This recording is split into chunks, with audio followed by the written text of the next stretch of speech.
I'm Rowe in Hamilton, where neighbors here are devastated after a deadly fire ripped through this townhouse behind me. Now, crews have left the scene, but as you can see, there are windows and doors that are boarded up. There is extensive damage and debris that is still on the driveway. Now, when fire crews arrived at the scene, they were told that 6 people were trapped inside. All 6 were transported to hospital, but only 2 survived. Of the 4 that unfortunately died, 2 of them were children.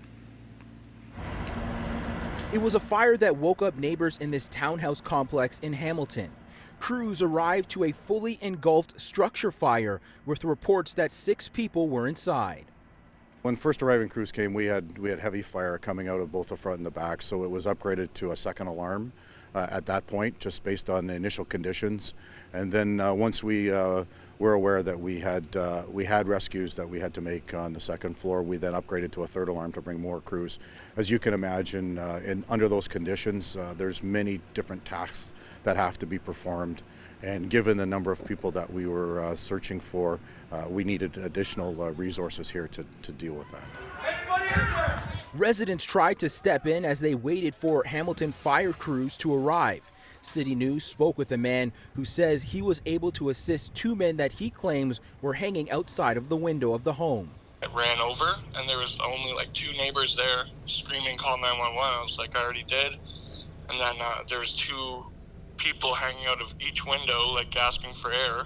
So once everything started like happening, like it was getting worse, I got a ladder with the neighbor and 2 ladders, and I helped 2 people off of the roof. And all I could hear them screaming was, "There's kids inside." Despite a valiant effort from neighbors and emergency services, only 2 people of the 6 people inside survived the fire. Those people included 2 adults and 2 children. We could hear kids screaming, that they wanted help, and sadly they didn't get it. So that's the tragic story of what happened with the kids. The Ontario Fire Marshal's office has been called in to investigate. They say that the fire started on the main floor and there was a significant fire spread throughout the home.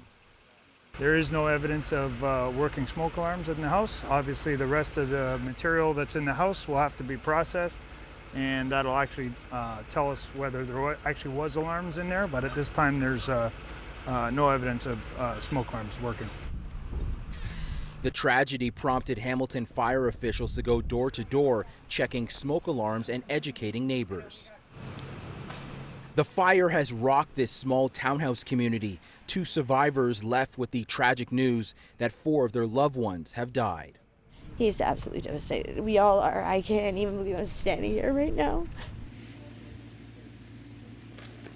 Now, officials say that the 2 neighboring homes have only suffered smoke damage and that it's going to take some time before they're able to determine the cause of the fire.